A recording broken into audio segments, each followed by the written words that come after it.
Hi, it's Hazel, and welcome to my channel, Hazel Anaka Design. And before we go any further, I just wanted you to know that I've got my eye on you.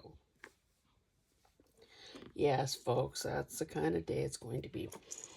This is, in fact, a follow-up Friday video showing some of the things that I've done that you may have seen me start, or maybe you didn't even see me start, but I just wanted to sort of, bring you up to speed and put some of these things away. So the other day I did a video about cleaning off my messy desk and, kind of the things that a person encounters in that regard.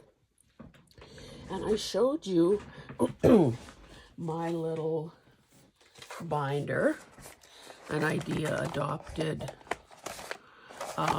from Kim Newberg, in which a person, glues scraps as you encounter them,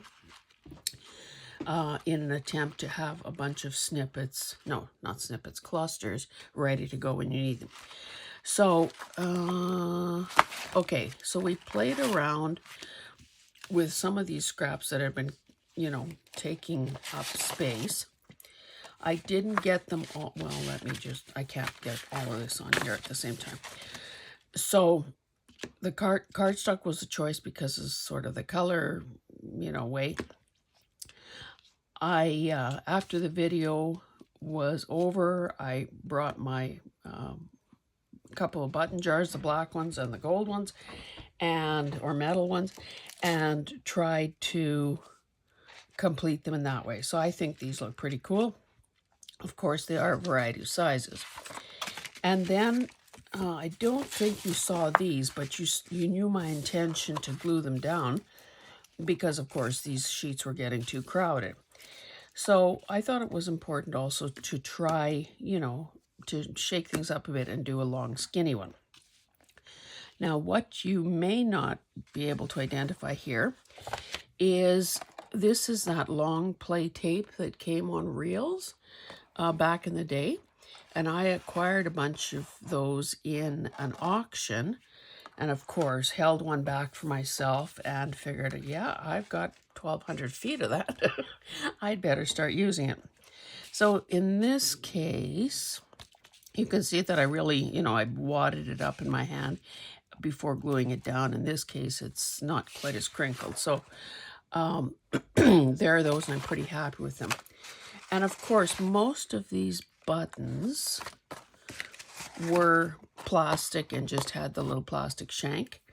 So, a pair of wire cutters and you've got that gone. Oh, and this is one of those and so is this black part. Those things that I had shown you that are used for sealing, I guess, bottles of homemade wine.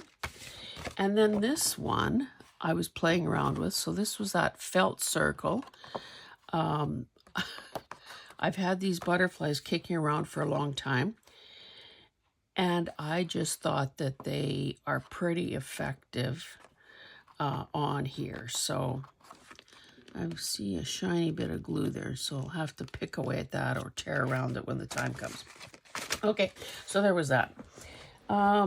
Not that you saw me doing anything about this, but a long time ago, in a place far away, I think it was an antique mall in Denver when we were visiting my son, that I came across a couple of coiled up vintage wall calendars. So, of course, as I've been cleaning and encountering stuff, I have something gigantic beside me. I don't want to set it on the floor because then I'll forget and think, okay, again, I forgot to tell them. Them being you. Okay, so these things were rolled up on a dowel. The red one I was able to salvage very easily. You can see that the black one was more difficult, and of course, I will have to work a bit at this to get that off. you know, these could very easily be used as a way to, you know, display some slow stitching or something else in the studio. So that's that. Anyway, I suppose if I tried to, I could reconstruct this calendar. But I did like it because it's got a unique feel to it. Of course, it does look like 1972. And, you know, it kind of looks like canvas, but yet it's paper. So and it had these sort of ethnic looking, you know, toll painting kind of decorations, crackle effect. This was the place. And the only reason I think it might have been Denver is because it says Denver on it. So I kind of salvaged the ones that I thought could stay intact, and these guys are backed. I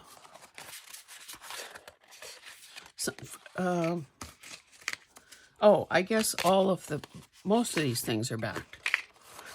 I thought that was kind of cute, and I isolated the couple spools of thread there.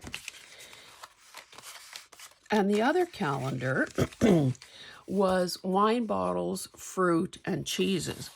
So I just cut that up into usable. Some of these I didn't back, and I don't know why that is. Anyway, I guess it's one of life's unsolved mysteries. So this will now be filed and forgotten. This is now more usable than a rolled up thing tucked away somewhere, is my point. Now, initially, trying to reconstruct my thought process here, so that could be scary. I guess I backed all these thinking, you know, why not just tuck a month into a pocket? I just neglected to do that one. Okay, onward and upward. Okay, in the spirit of gluing stuff down, I also showed you how I was dealing with some of the pages out of a wallpaper sample book. So, this one I haven't trimmed around, I see. So I just backed it on some nice paper because this one didn't have a, you know, kind of a nice enough background that it would have been adequate for journaling on. So that's why I backed this one. The weight of the paper itself was sufficient that I didn't really think it needed. Whoa, that's a little divot now. So this I will probably further cut down on my cutter. I shouldn't even be attempting to cut this, especially if I'm hurrying.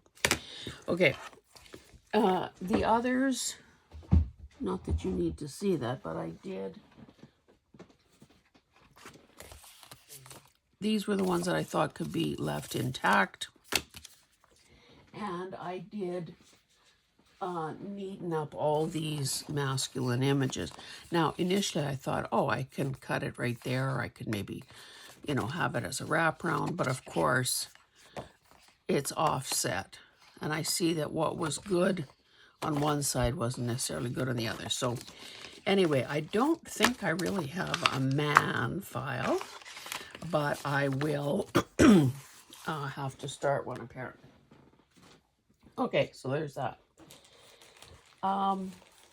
If you saw my heart-to-heart video with Sarah from New England Junk Journals, you'll know that I was gushing on about, I missed something over here. I was gushing on about her idea of stamp clusters. So I didn't ink anything. I used nice, you know, book page or end papers, or, you know, those beautiful pages that are a huge expanse of lusciousness.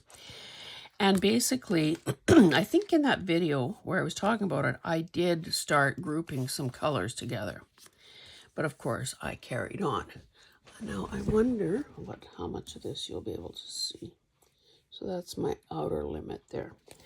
Now, a lot of these stamps would probably not be that usable on their own, because honestly, sometimes the things that the countries put on stamps aren't, like where would you, well, maybe that's not a good example, but a chimpanzee driving a bicycle. But I grouped it with other sort of colorful, fanciful things, and I think it works. You can see that in some cases I've used 4 stamps. In some cases I've used 3, 6 stamps. So basically whatever I sort of felt like doing. Now let's see where my limit is here. Now this one was just taken straight off an envelope. And, you know, sometimes when you need a lot of postage, you just put a lot of small value stamps on there. This one does not have a color story going on, but it has a theme going on. And the colors are kind of pleasing together because, of course, when most countries do a stamp release, you know, they've got a theme or a topic. I think that's as far down as I can go. So I happen to love these. Now, obviously I need to find a place to store them, or imagine, maybe even use them. Fancy that.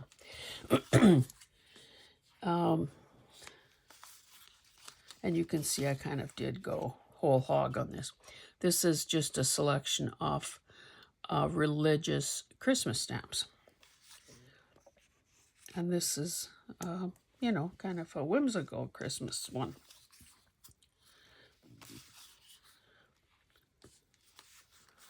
I guess I have to sweep these out of the way and show you the rest. And again, if there was something, you know, not very attractive on a stamp, I tried to cover it up. These are pretty unique, so they're sort of a diamond shape. I thought that the dogs were cute.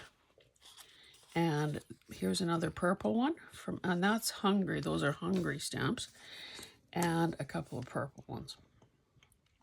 So this is, I mean, other than the time that I spent, because you'd probably do it far more efficiently, but the time that I spent sort of doing color combinations and so on was so much fun.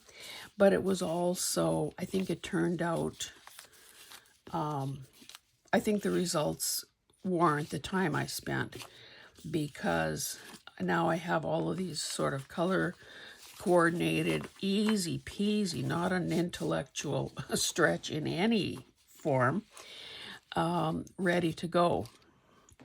So I encourage you to try this idea. And again, that was Sarah from New England Junk Journals who first did it. Okay. Typically I do master boards in a book, but I must have had a piece of cardboard kicking around, or more than, like cardstock sort of. And again, odds and ends of things. These little elfin guys off a vintage book. This was part of Coca-Cola ads. That's just wrapping paper. And I don't know what this yellow stuff is. But you can see how itty-bitty some of these things are. But once you, and this is not done, obviously. Oh, and it's on Vintage Ledger, 1941. Once you get it to this stage, it doesn't take, you know, that much to finish it off once a person reaches for it. So it'll go with where I keep my master boards. I must have had some of this kind of stuff kicking around as well. You can probably recognize some of these garden layouts in black and white.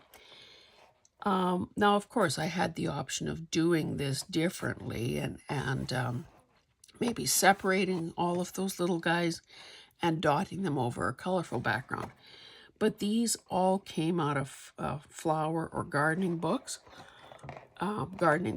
So it just seemed to make sense to, you know, to use them together. Now, if at some point in the future a person wanted to add something, not that this makes any sense, and not that it has to, you know, no matter whatever gets added to this. I did put aside some other stamps. Look at this beautiful one from Canada with those, what are they celebrating here? Something gardens. Oh, just gardens in French and English. You know, Lucy Maud Montgomery, the writer of Anne of Green Gables. Oh, and that beat, like, I had just put some of these things aside. Look at this one, how cute. The Tale of Peter Rabbit. This would have been an English one because it's in pounds. So no matter what might end up on here next, it's going to pop off the page because it will be such a high contrast to this neutral background. So it's always good to have a few of these ready to go. Then I guess I had a bunch of old men. I think it was Sandy who had sent me a bunch of old, or maybe even antique, book pages. And again, I really didn't know what I was going to do with these guys, so I just fussy cut around them. Again, used some ledger, just in a couple, you know, scattered that about. Some also neutrally and vintagey book pages.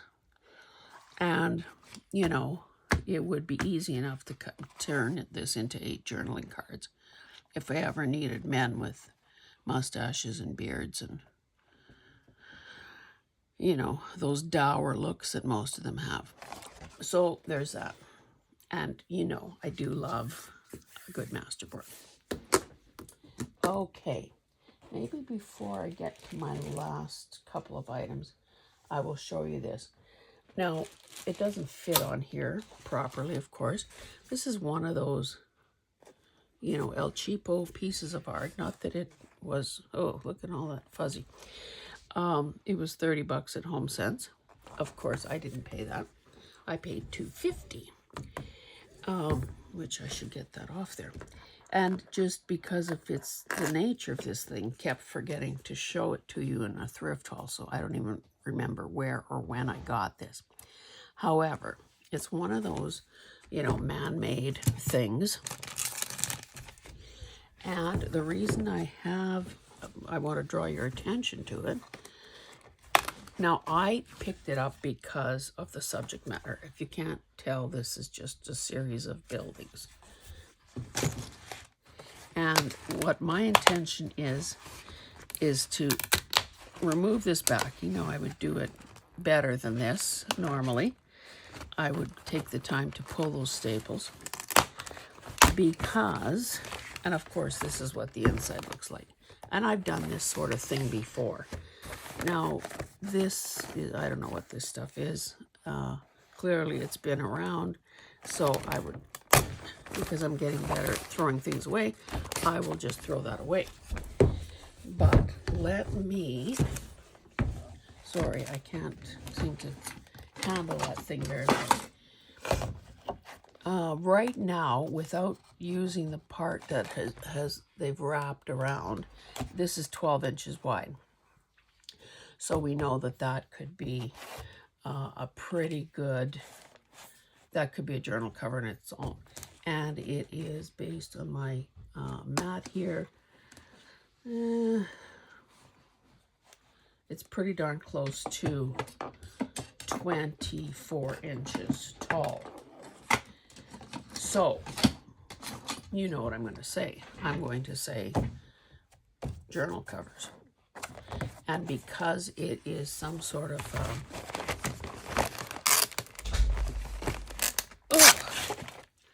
I'm going to create a mess here. You know, it's it's not canvas. It's some sort of a more plasticky kind of thing.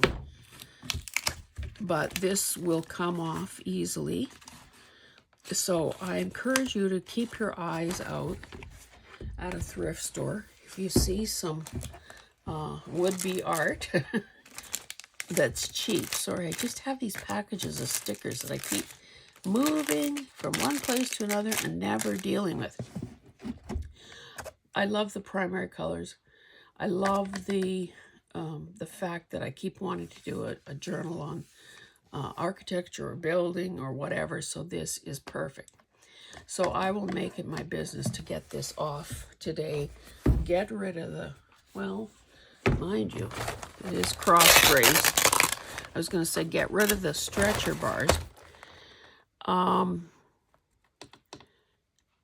It might be a good idea, honestly, to keep this simply because early on in our lives, when money was tighter, I would quite often use stretcher bars and some beautiful fabric and create pieces of wall decor, either for ourselves or one of the kids, when you can't afford the real thing.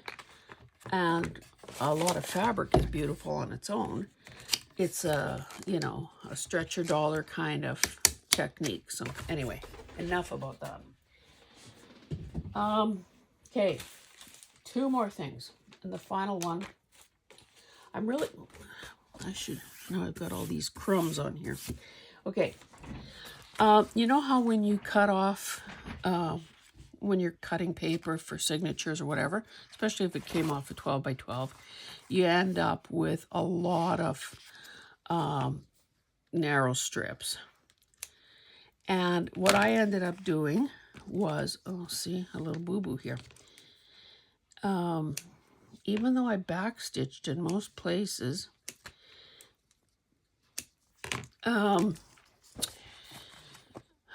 I did that that timeless technique that we all learned in, you know, in grade 1 or 2 or 3, and that was to weave paper.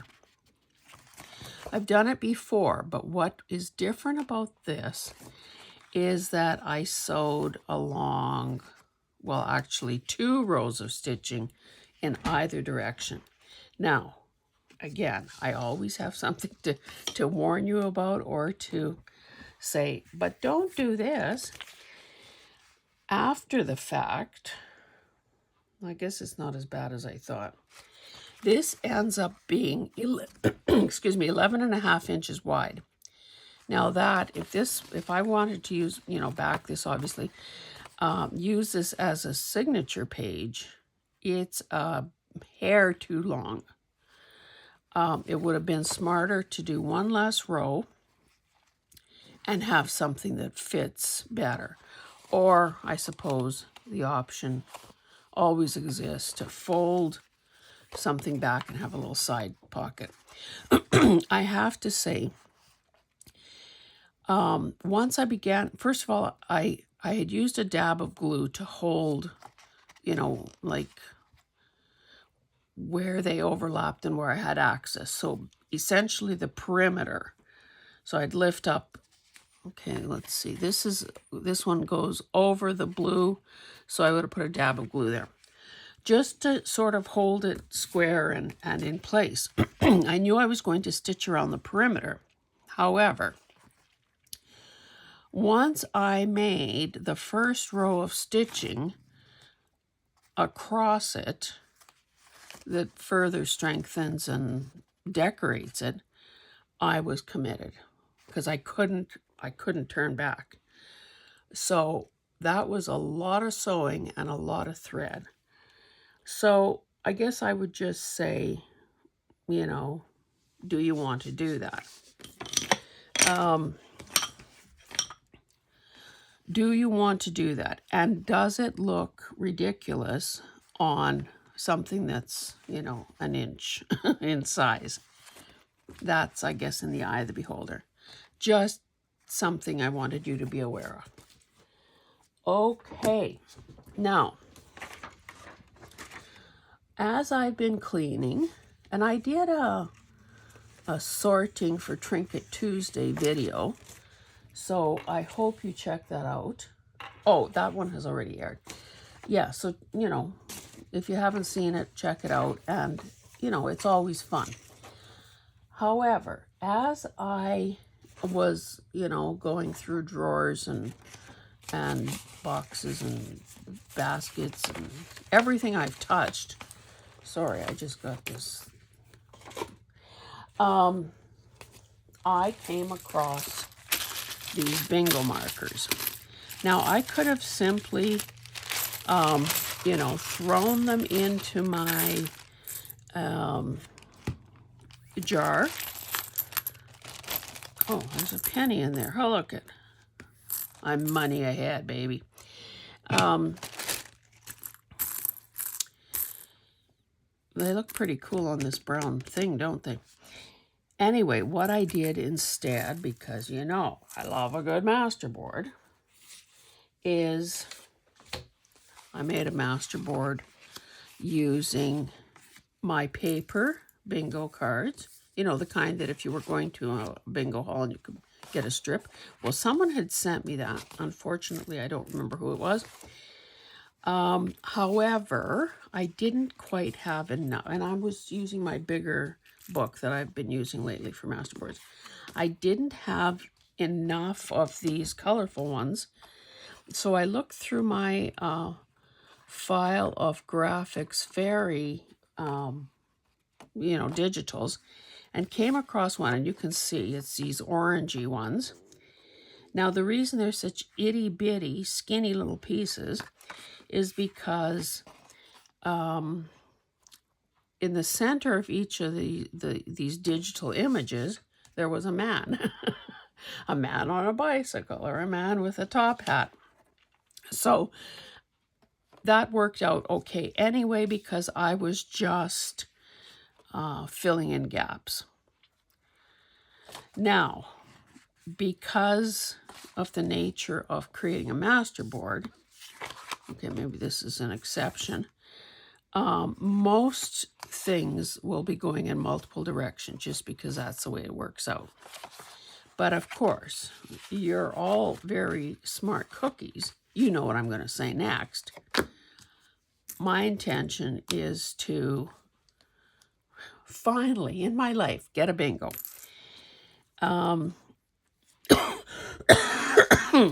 So I guess a person kind of has to figure out what the intention is. Now, if this were to be a pocket, you know, you could make yourself have a bingo, or, you know, maybe like in real life, you're just waiting for that last number to be called.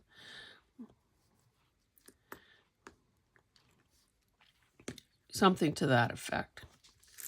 Now, I don't think I do have my art glitter or my Fabri-Tac here.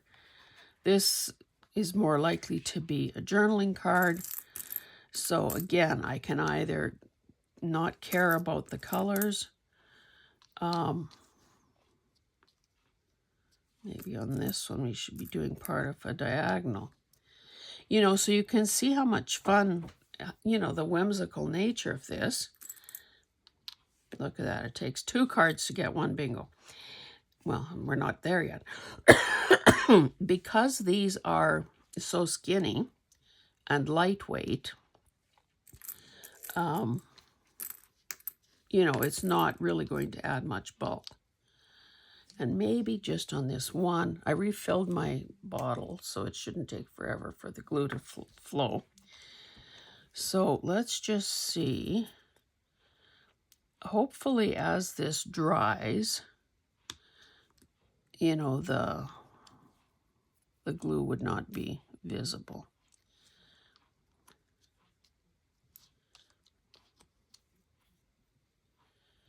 But you know, that's just where my mind went, and I thought you might want to see this. Okay, so we'll let that dry. I won't bother playing bingo for the rest of the video. Now this one, Oh, 4.5 by 5. Okay, so I would want to keep this one. I don't know. I guess because a person never knows, like 5 inches is kind of pushing it, to be honest. Yeah, this one is square. I think what I would do if I'm going to, and I should, glue these down. In fact, in the time I'm talking about it, I could just do it. And then whatever is left goes into my trinket jar.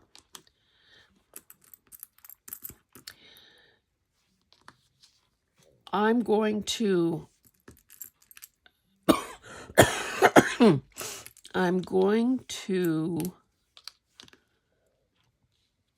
keep my decorating to sort of within the confine, like more to the center of the card, like not get too close to the edge, simply because, especially on these bigger pieces, if a person had to trim it because, it's a 1/4 of an inch too wide, then that would be kind of a nuisance. Okay. Oh, let's do a diagonal. This one is narrow enough to have a diagonal. Now, the other thing that these bingo markers would be good for is,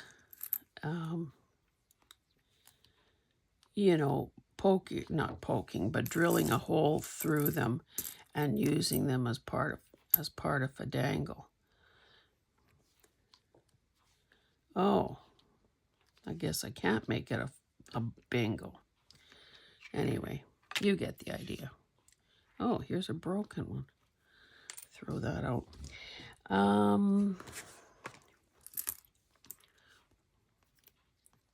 So I just thought this was fun. When in person, boy, these squares are pretty small. Can hardly get these pieces on here. They overlap the space. When playing in-person bingos was the thing, like most of us, I would have liked to walk away a winner. And usually it would be a charity or, I could do a bingo there. Again, a diagonal would be more fun, but so it goes. Anyway, so, you're trying to support whatever charity. Maybe it's a group that your kids are involved in, or, it's a fundraising thing. So, yeah, you go do it. I always went with a pretty dismal mindset because I didn't ever seem to have the luck. And there would be those people who, seemed to have the golden touch. And no matter, how many people were in the room, no matter what was going on, they'd end up being multiple winners. And I could never understand that. I'm thinking, well, what the heck? Now, of course, they typically bought a lot of cards and played a lot of cards. Sheets and sheets. You wonder how any one person can look at 30 bingo cards all in the space of a number being called. But anyway, that's another story, I guess. Maybe I'll just do 3 here, those primary colors. Last one. My point, and I do have one, is that it didn't matter how big or small the crowd was. It could be a few, just, 100 people playing for, an Easter ham or a Christmas turkey or whatever. I couldn't win no matter how many or how few people were actually playing. So, yeah, not my And maybe it's a good thing because, you know, otherwise I think a person can become a compulsive gambler playing bingo just as easily as you can. Let's do a green one.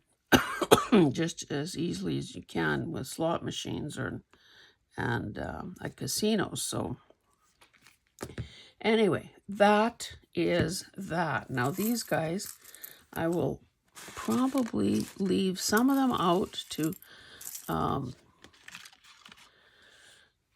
you know, put holes into. But isn't that sort of quick and easy? And look how cute they are. I wonder what the prizes are. So 3, 6, 7 pieces of ephemera that was so fun to do. So I hope that's given you an idea. And I hope you have enjoyed seeing some of the progress that I've made. Now, I do want to say that the cleaning, the organizing, the culling continues. And this is as close as I felt to being able to do, if not an entire studio tour, then zones. So, you know, watch for that. I still have a ways to go to make it what I would consider presentable. But I think we're closing in on it, baby. Anyway, guys, thank you so much for being here. I appreciate all the new subscribers, and I appreciate those of you who have kept coming back, especially during the dog days of summer when you had other choices besides watching videos. So thanks so much, and we'll see you in the next one. Bye.